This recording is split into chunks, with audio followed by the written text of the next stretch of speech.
Hello, welcome to Industry Reactions. Industry Reactions is a weekly briefing on industry events, changes, and future trends that impact your business. We're your hosts, Rick Honer and Mark Friedel from ChemPoint.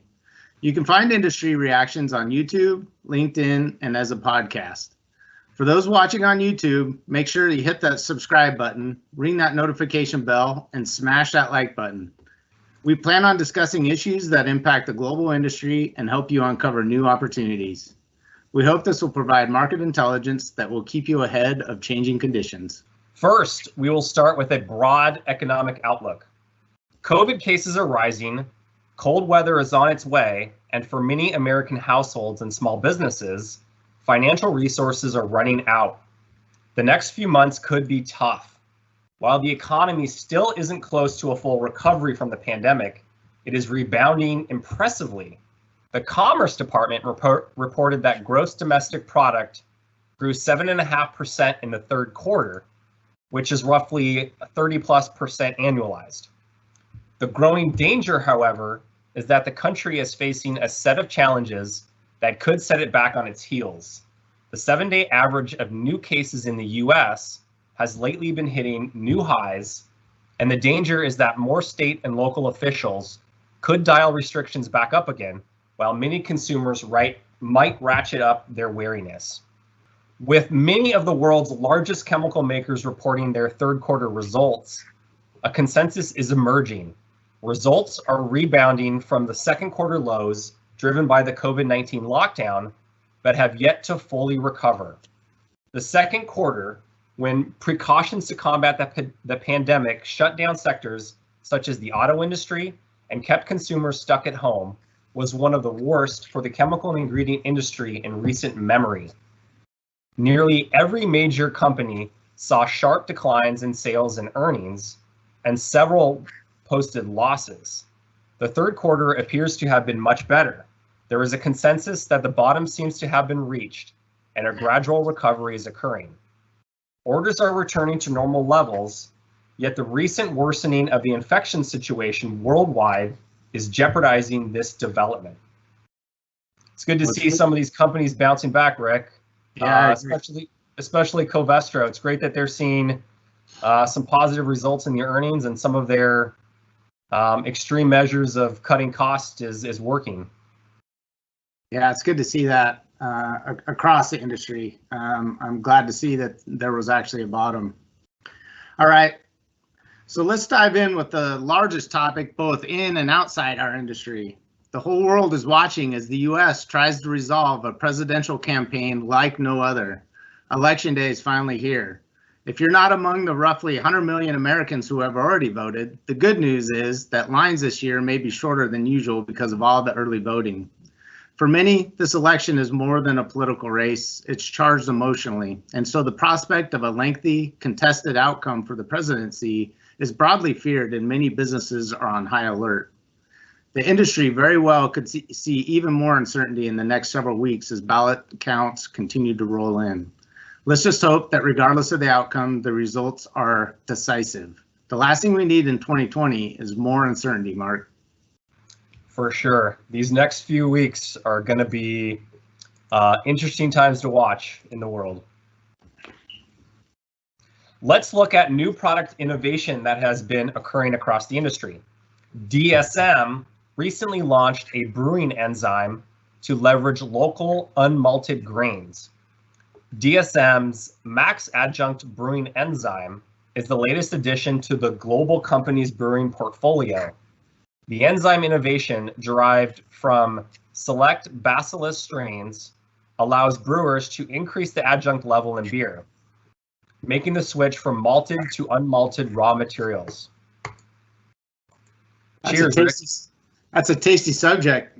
Delicious. I wouldn't mind hearing more about that. All right, so moving on to mergers and acquisitions news. Azelis is acquiring personal care products distributor Bronson & Jacobs, Hong Kong and China distribution business. The cost was not disclosed. Bronson & Jacobs distribute personal care ingredients predominantly for the skincare market and has offices in Hong Kong, Shanghai, and Guangzhou. The office in Guangzhou has a personal care laboratory. It follows the purchase in April of Cosbond, a Chinese specialty chemicals and food ingredients distributor that is headquartered in Hong Kong with offices and warehouses in Shanghai, Guangzhou, and Beijing. Huntsman announced that it has entered into an agreement to sell its India-based do-it-yourself consumer adhesive business, part of the Advanced Materials divisions, to Pidilite Industries in an all-cash transaction valued at up to $285 million. The transaction value represents a 2019 adjusted EBITDA multiple of approximately 15x. Still healthy multiples in these acquisitions. Yeah, that's a really good one.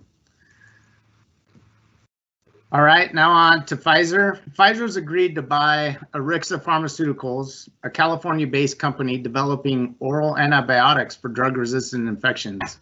Pfizer will advance Rxns' lead compound, ARX-1796, through clinical trials. Rxns' new compound, if approved, opens the way for it to be part of a next-generation oral antibiotic combination for resistant urinary tract and other infections. Mubadala Investment Company, the Abu Dhabi-based strategic investment company, and OMV, the International Integrated Oil and Gas Company, headquartered in Vienna, have today signed an agreement that will give OMV a majority stake in Borealis, one of Europe's leading petrochemical companies. In a deal worth $4.7 billion, OMV purchased an additional 39% ownership stake in Borealis, bringing a 75% total share in Borealis, with Mubadala holding the remaining 25%. Univar Solutions has signed a deal with PVS Chemicals, under which PVS will transfer rail cars in Ohio, Illinois, and Virginia, and sourcing agreements for hydrochloric acid to Univar. The deal makes Univar a major supplier of HCl for PVS, a manufacturer and distributor of a variety of chemicals. This agreement expands Univar Solutions' large and robust network for its HCl business in North America. And in shocking breaking news, an online conference that's upcoming is being transitioned to online only. Again, no surprise, the 8th annual Asia Chemical Conference is online this year. The events take place this week, November 3rd through the 6th. Just another conference going online. And later this month, on November 18th and 19th, will be the Chemical Industry Financial Outlook and Sustainability Forum and Awards 2020, as hosted by Chemical Week. I wanted to throw out a congratulations to the finalists of the Best Sustainability Program for 2020. Croda, Dow, FMC, Ineos, Styrolution, Nova, Royal DSM, and Wacker Chemie.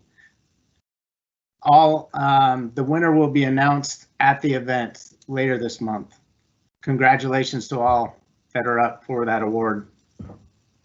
Exciting stuff. Sustainability is a hot topic. Glad to see companies are in our industry, especially these 7, take it very seriously. Yep. That's it for this week's edition of Industry Reactions. We will return next week with a fresh batch of industry reactions. Until then, stay safe and stay sane. Take care.